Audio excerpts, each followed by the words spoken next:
Good evening and welcome to the Stones of Hope 2020 pre-show. We are so excited that people have already begun to join us from across North America for tonight's special event. While we had planned to be together at Clearwater Place tonight, that wasn't possible, and so we did the next best thing that we could, which is organize this event and trust that people would sign up, and they did. So we can see that some of you are already hopping on tonight. We're so glad that you're with us. If you received a red package in advance of tonight and you didn't open it, now would be a good time to do that. You can go in there and take a look. We've got a couple of gifts for you. There's a pledge card that we'll reference later in the evening. If you did not get a red package, we have one here waiting for you. So on your screen, there should be a button that where you can click and request one of these red packages. We'd love to send one out to you with a couple of special gifts and ways to remember Living Stones Academy. So we're glad that you're here. We can begin to see some people already checking in from different places across the country.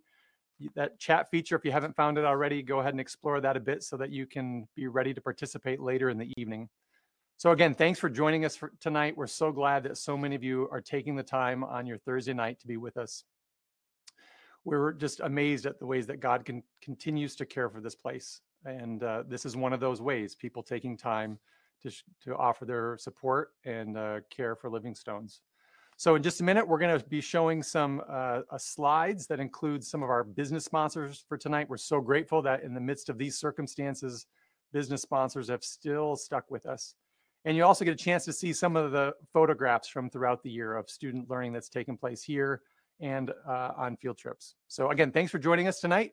Take a look as we share some photos from the year and recognize some of our business sponsors.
welcome back. For those of you who joined us earlier, welcome for the first time, for those of you who've just signed in. You can see we already have 119 attendees logged in. Incredible.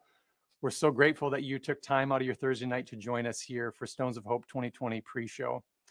I can see that we've got staff on the line. We've got grandparents, LSA families, volunteers. Welcome to all of you. We've got people from as far away as Pentwater watching, St. Louis, North Carolina, Ontario. It really is incredible how many people have chosen to join us tonight. So in just a few minutes, we're going to begin the formal program. But before we do, we've got something really special that we want to share with you. As many of you know, 6 weeks ago, we had to move learning to home. And our teachers over the past 6 weeks have been incredibly creative about how to engage learning while students are at home.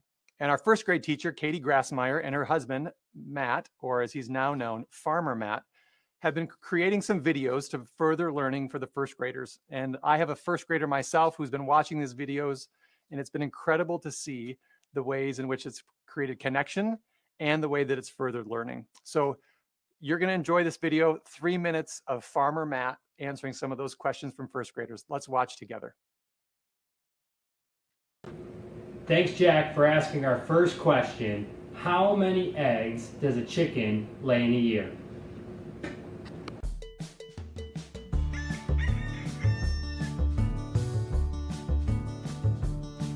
Have you ever seen a chicken? Have you ever seen a goat? Have you ever seen a man with a lion on his coat? Have you ever seen a barn? Have you ever seen a farm? We're learning with Farmer Matt.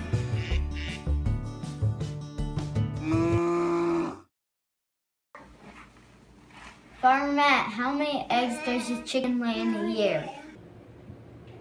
So the answer to the question is a little bit complicated. So chickens actually lay eggs based upon how much sunlight they get. Every 12 to 14 hours, we'll say every 12 hours of sunlight a chicken gets, that's when the chicken lays an egg. So how many eggs in a year does a chicken lay? If, let's say during the summertime, it gets a full 12 hours a day of sunlight. But in the wintertime, Lucy, quiet down. Back to Jack's important question. In the summertime, a chicken lays an egg about every day because it's getting that 12 hours of sunlight. But in the wintertime, the sun is not up in the sky near as long.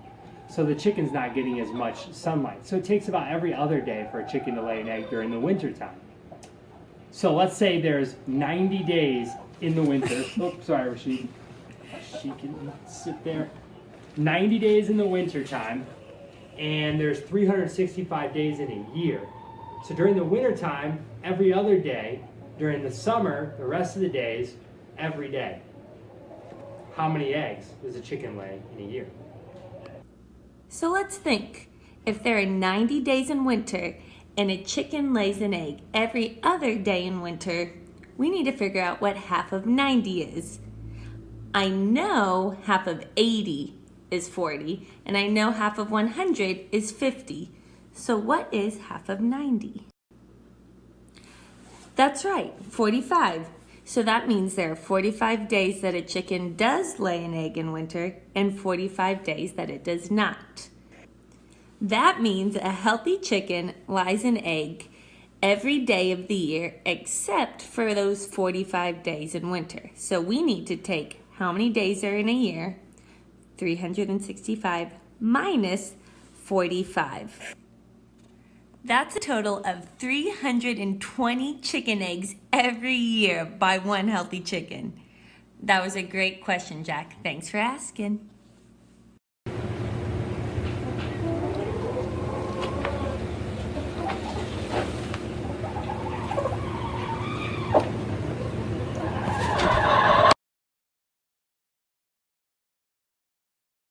Yes, you still can learn new things, Doug and Joyce Jeltima, when you get older. So it's not just for first graders, it's for all of us.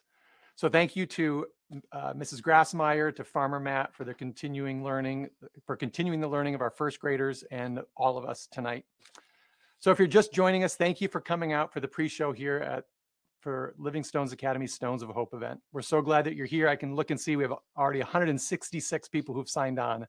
Truly incredible. Thank you for taking the time. As you settle in, if you received a red package in advance of this event and you didn't open it, now you can go ahead and open it. There's a couple gifts in there for you, and we'll be referencing some of those things later on in the night. If you did not receive one of these red packages, we have one here waiting for you. So please go ahead and click the button on your screen, and we will get your information and send one out to you right away so that you can fully participate and kind of follow along with things that are happening here at Living Stones. Again, thank you for all of our business sponsors. We're so grateful for the many ways in which people come around Living Stones and support it, and many of our business sponsors did so again this spring, so thank you. Well, folks, it's just rounded 7 o'clock, and so we're approaching our time. As we begin tonight, I want to take just a minute to thank my dear colleagues who are here with me tonight, Lisa and Paul and Joel. We have an amazing team putting this show together tonight, and we're excited what's in store. So thanks for joining us. It is time for Stones of Hope 2020. Here we go.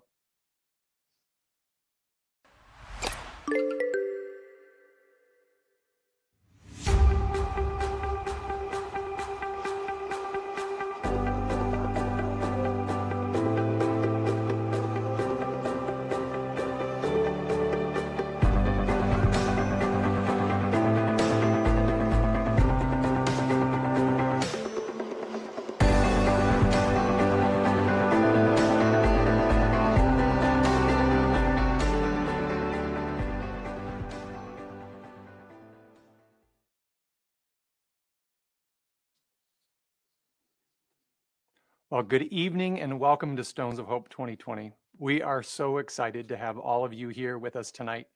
As I look, we have 226 unique attendees, which means that's households who are watching us and joining us tonight. So wherever you're watching from, whoever you're with, thank you for taking the time to be with us here tonight.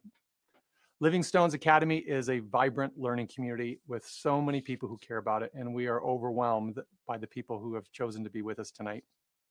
Tonight, as we settle in, we want to take just a minute to see who has joined us for this. So we've got a couple of poll questions that we're going to pull up for you. And the first question is, how are you connected to Living Stones? When we saw the RSVPs, I know that we have staff who've already hopped on. I've seen a number of comments from staff members. I've seen comments from grandparents who've joined us, from some here in West Michigan and some from further away. I see that we have parents. I see volunteers. So many different people. So if you'll take just a minute and then we can see that poll live, a mix of donors and friends of Living Stones, staffs and volunteers, current families, grandparents, and we even have alumni. So I know that there's some alumni who had wanted to attend Stones of Hope events in the past. They couldn't make it. Well, tonight's your night. So we welcome all of our alumni of our 10 years here at Living Stones to Stones of Hope 2020. So glad that you could be joining us. Whatever your connection is, please know that you're a vital member of this community, and we're really excited to have you here tonight. Now, we've got one more question for you tonight, and we're wondering where you're watching from. So one of the advantages of moving this event online and moving it virtual was people from all different places could join us.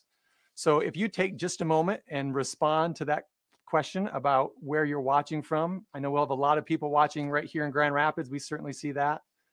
From the RSVPs, we saw that we had people from as far away as California to the west, as far east as North Carolina and Ontario, far south is Florida and Arizona, and across the Midwest, including places near Grand Rapids and beyond. So whether you're watching from just down the street here on the northeast side of Grand Rapids, or you're somewhere across North America, just know how grateful we are that you have joined us tonight for this special occasion for Stones of Hope 2020.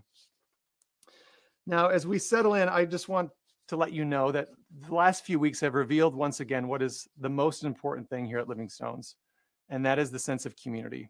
From the very beginning, 10 years ago, Living Stones has been a vibrant community where each person plays a vital role, and that certainly has not changed.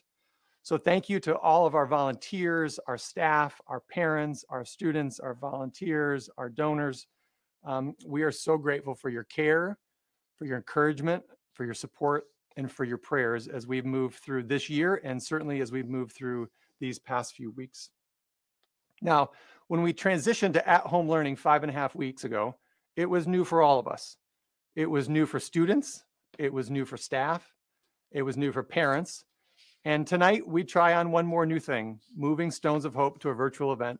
So we'll keep trying new things. Now, as we begin tonight, I want to give you a sense of where we're headed. In just a moment, I want to give you a brief recap of this school year here at Living Stones. Then we're going to dive into our theme for tonight, creating belonging.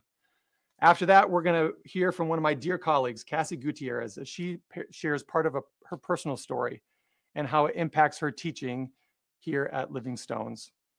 And along the way, we want you to be thinking about a couple of questions as well. And there's going to be a time midway through in which you'll be asked to participate. And what we want to be thinking about is times when you have felt excluded, what that was like for you, and times when you've felt included, and how is that different? And we're going to have a chat question later on in the night, and we hope that you'll participate with that. Now, before we move on, I do want to say this. Tonight is a fundraiser. Living Stones for 10 years has had a Stones of Hope fundraiser each spring, in which we have come before our community and asked for their financial support. And that's true for tonight. From the very beginning, Living Stones has wanted to be a community that accepted all students, all abilities, all races and cultures, all backgrounds, everyone.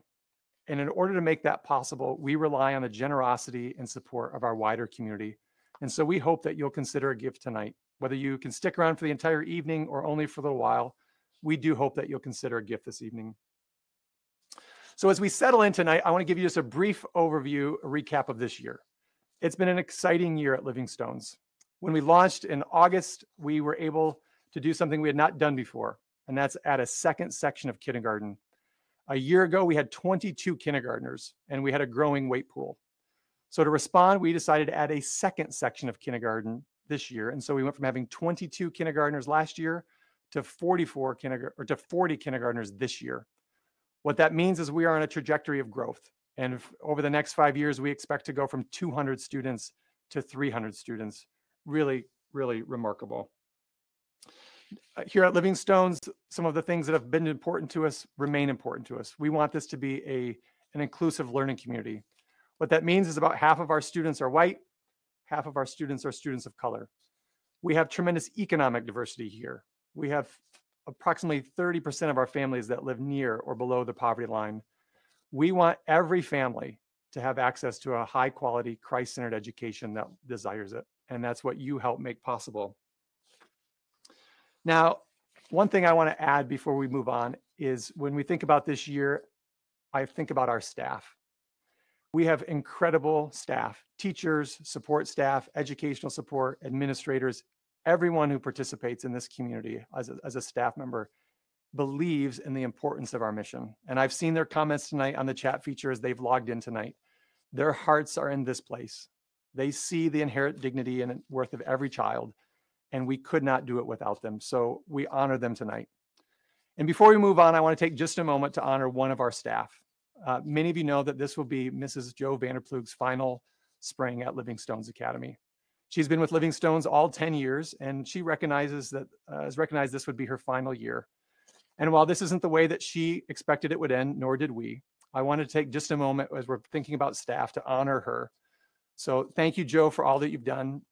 When people think about Living Stones, sometimes they say that you're the face of Living Stones, but I don't think that's quite right. I think for 10 years, you've been the heart of Living Stones, and you will certainly be missed, and we honor you tonight. So thank you for all that you've done. Now, as we move on and think about our theme for the night, it's creating belonging. For 10 years now, Living Stones Academy has been focused on making sure that every child feels like they belong, that they are seen, heard, and understood, that they are recognized as made in God's image and loved by Him. Now, you may wonder, why does belonging matter so much at Living Stones Academy?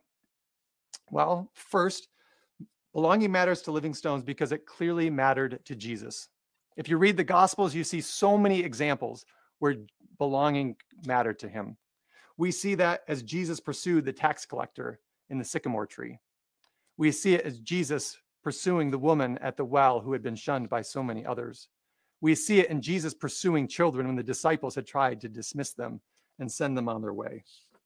You see, belonging mattered to Jesus. Now, in addition, belonging matters to us here at Living Stones because what we know is that it improves educational outcomes. The research shows that when students feel safe, physically safe, intellectually safe, emotionally safe, they become more available to learn. Creating a sense of belonging improves educational outcomes for students. So creating belonging here at Living Stones matters to us because it matters to Jesus, and it matters because it improves the outcomes of an education for every child, which is, we're a school. This matters to us. Now, what I would like to do is introduce you to someone who is on the front lines of creating belonging here at Living Stones Academy. Ms. Kassy Gutierrez serves on our preschool team as one of our instructors. Ms. Gutierrez knows what it takes to create belonging, in part because of her own experience as a child and what she experienced there. If you listen carefully, you will also hear how God has redeemed parts of her past to prepare her for the work that she's been called to now. For the next few minutes, will you please give your undivided attention as we listen to Ms. Kassy Gutierrez.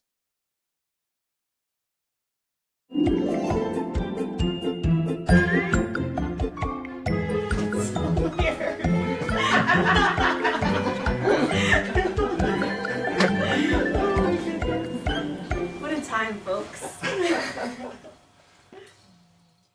Good evening, LSA families. My name is Cassandra Gutierrez. Many of you may already know me, but I'm a preschool teacher here at Living Stones Academy.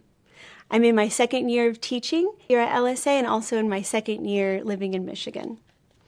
I'm speaking to you tonight about belonging and the challenge it was to find a sense of community for me as a child. I felt a lack of belonging growing up with my peers because of the differences in my ethnic background, socioeconomic status, and family dynamic. I'm Mexican American.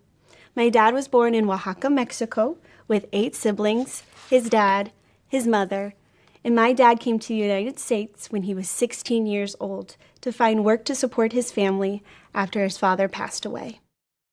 My mom, who is white, was raised in Mentone, California, with a mom, dad, stepdad, stepmom, sister, and 2 half-brothers. You could say I understand complicated. Growing up as a biracial child, I felt empowered by the fact that I was able to embrace 2 different cultures. Unfortunately, I felt others around me did not embrace me. It was difficult feeling torn by 2 identities, often overwhelming. Family members on my dad's side would call me gringa and güera because I had a white mom that didn't cook mole or menudo. I didn't speak Spanish to my parents, and there was this perception that I had money because I went to a private Christian school. There were days I would walk onto the campus of my private Christian school and felt my peers did not embrace me. I remember feeling appreciative of having the opportunity to go to a private school, knowing that not everyone was fortunate enough to attend. To this day, I feel so blessed because that is where I came to know Jesus. But something didn't feel right. There was a lack of diversity and a lack of cultural awareness around me. I didn't see myself represented in the textbooks or within the staff or the students. Thinking back to my childhood, from kindergarten to 8th grade, I didn't have a single teacher that was a person of color. I can think of 2 other Mexican Americans that were in my classes, but even then I felt different from them because of my lower socioeconomic status. My dad started his own landscaping business, but I remember my dad would pull up to school early in the morning to drop me off with his work truck. I felt embarrassed because my classmates would always tease me about his business. All they saw was a Mexican man working a stereotypical job mowing lawns.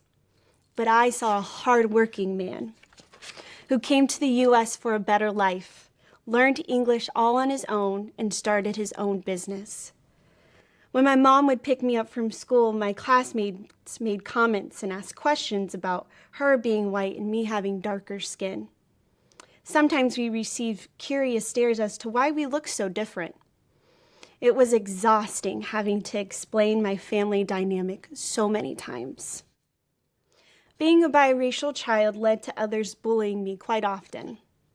I experienced a lot of racial slurs on the playground and felt excluded from playing games on the field because of my ethnic background.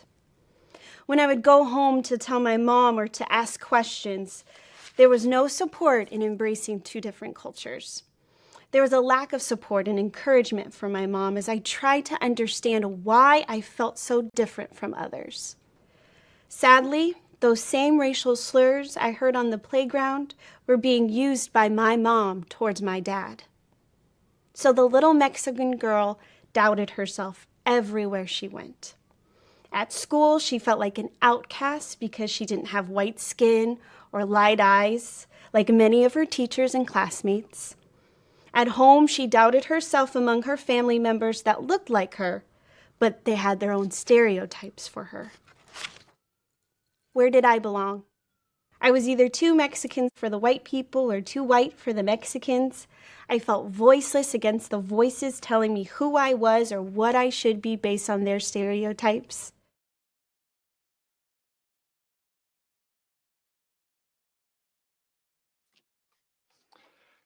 Kassy, thank you so much for sharing that part of your story, some of the good things and some of the hard things.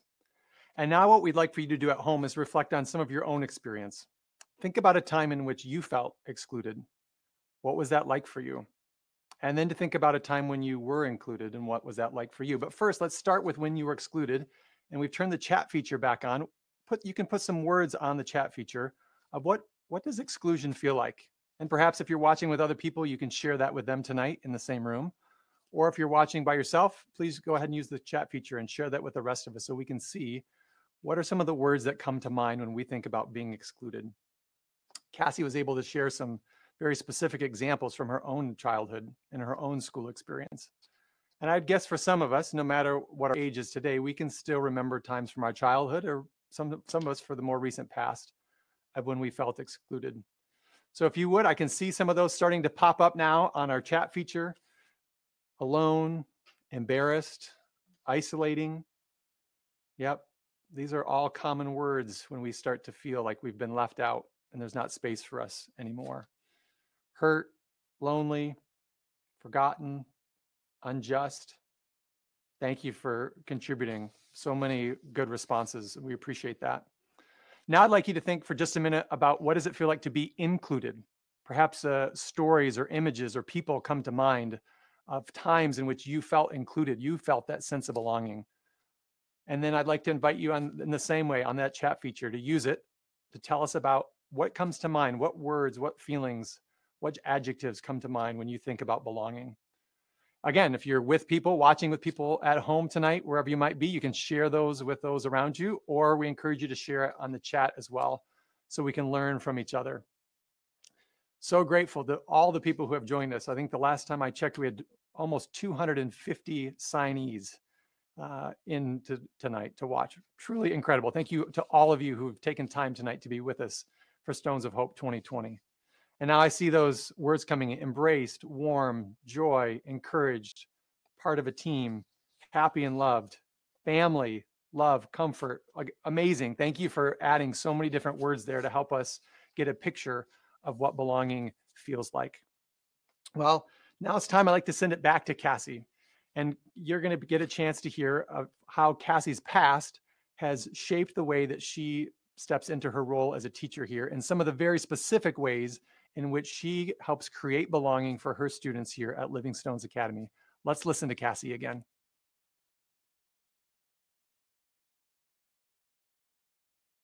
Here at Living Stones, I no longer have to question my belonging.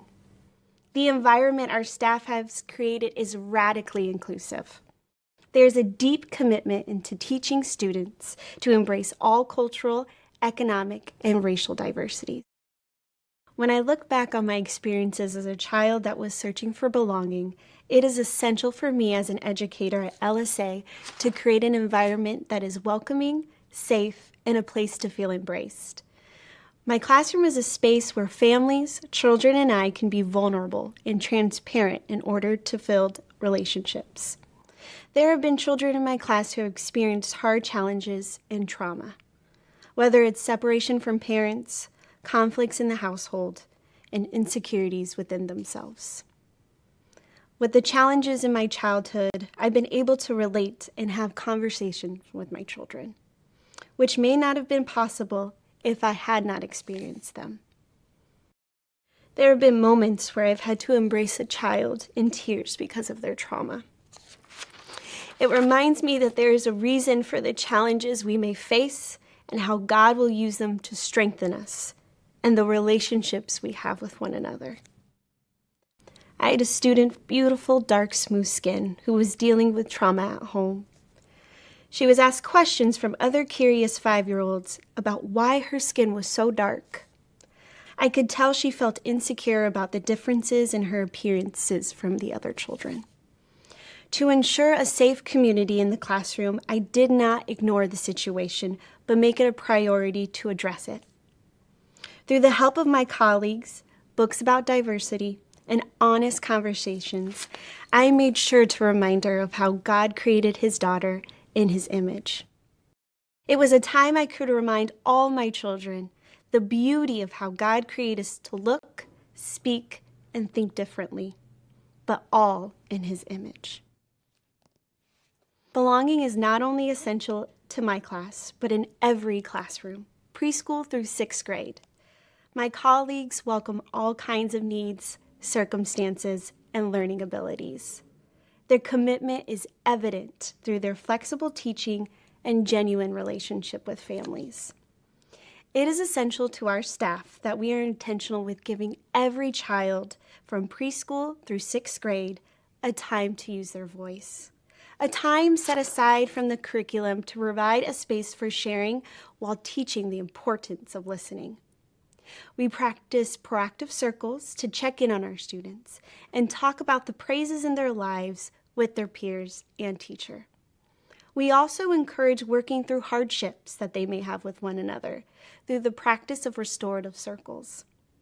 Proactive and restorative circles have become a part of the daily routine to teach social skills and problem solving while building a positive classroom community.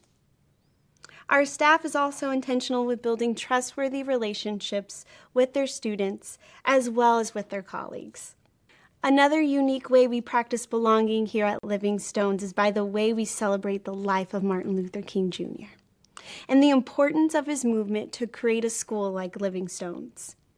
MLK Day is a time where all students and staff learn, remember, and honor his life. Instead of talking about MLK Day, let me show you what we did to celebrate his life and how it creates belonging in our community. Well, I don't know what will happen now. We've got some difficult days ahead. But it really doesn't matter with me now, because I've been to the mountaintop. I don't mind. Like anybody, I would like to live a long life. Longevity has its place. But I'm not concerned about that now. I just want to do God's will. And he's allowed me to go up to the mountain. And I've looked over and I've seen the promised land. I may not get there with you, but I want you to know tonight that we as a people will get to the promised land.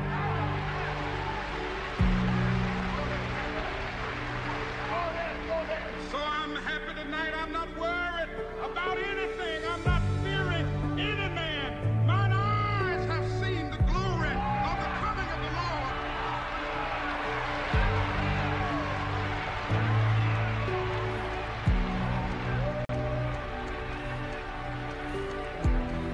Today was MLK Day for our school. We got to learn about the civil rights people, what they had to go through. And we marched around a few blocks and we held up signs that said, like, discrimination is never right, love will never be overcome, and equality for all. I wrote peace now because the world needs peace.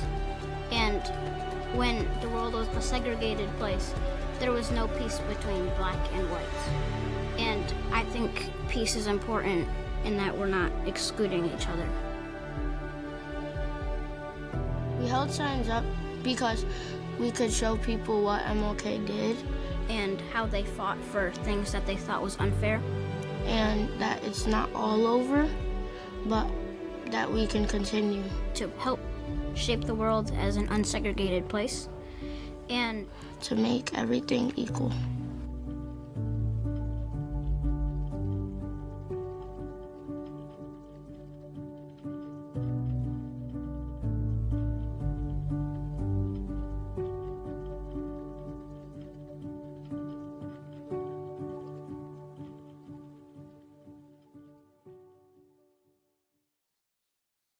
Thank you so much, Kassy, for sharing that part of your story tonight. We really do appreciate your words. And thank you for going to such great lengths to ensure that each of your students feels that sense of belonging and when they step into your classroom. So, so important. You have reminded us yet again of how God is able to redeem parts of our past and prepare us for future kingdom assignments that we could have never known at the time. So thank you for that reminder as well. And I'm glad you mentioned and ended with the Martin Luther King Jr. Day and the ways that we celebrate it here. One of the ways that we create a sense of belonging is when students have a chance to see their culture and their background respected, valued, and celebrated. So thank you for that. Now, our commitment certainly includes a commitment to race and culture, and we also share a commitment for belonging for students of all abilities, all income levels, and all backgrounds. What we say here at Living Stones is, if you're made in God's image, then you are welcome at Living Stones. But I have to tell you, none of this is possible without your support. Your donations allow us to say yes to students and families who could never afford the full cost of tuition.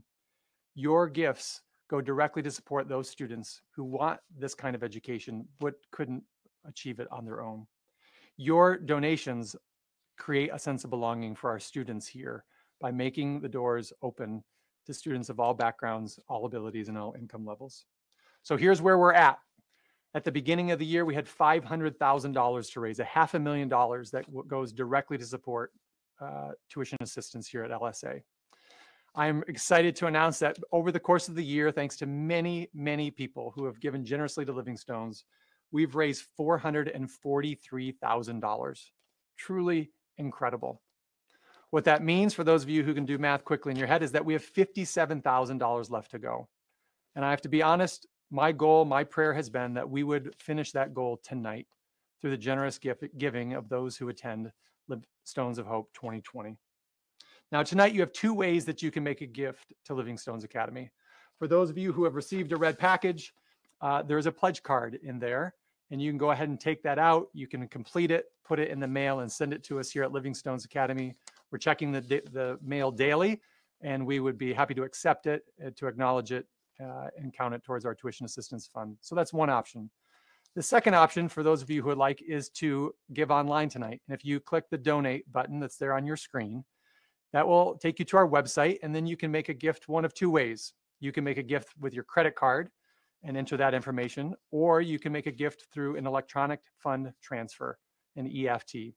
Both of those ways are available tonight, and I would encourage you before you end the night that you would take time to go there for just a couple minutes, for those of you who choose that route, to make a gift to Living Stones. It would bring us great joy as we see those gifts come in and be able to acknowledge the role that you're playing in creating belonging here at Living Stones.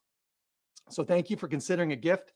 Your gift will allow Kassy and teachers like her and staff like her here at Living Stones to create belonging for all of our students here at LSA. So thank you for that. Now, before we conclude tonight, we do have a few gifts that we'd like to leave you with. First, we'd like to leave a gift.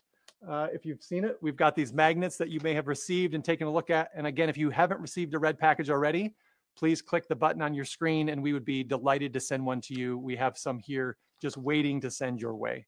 So please know that. So that's one gift. The second gift is, many of you know that a tradition of Stones of Hope is our staff has had a chance to say thank you.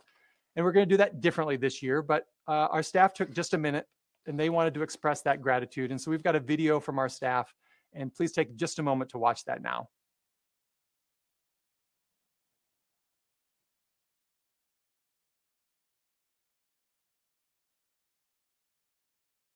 When so many things have changed, we are thankful for parents, students, volunteers, donors, grandparents, and you. You have helped us Stay on mission. Connecting with kids and families. Ensuring that LSA remains unwaveringly Christ-centered, academically rigorous, and radically inclusive. Thank you for your love, your prayers, your support, and your encouragement. Thank you for joining us tonight. May God's peace surround you. And your loved ones.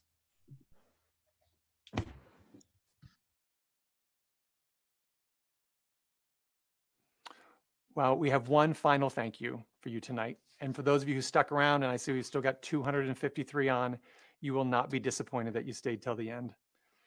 Earlier this year, some of our sixth graders decided that they wanted to initiate a new club, the Gospel Choir. And they have been practicing together throughout the year, and they were able to put together a song and a final blessing tonight. Many of you know that the sixth graders have been a part of our Stones of Hope event in the past, and while they couldn't formally be in the ways they have been in prior years, they are participating tonight. So I'm glad that you stuck around. Enjoy this blessing from our sixth grade gospel choir.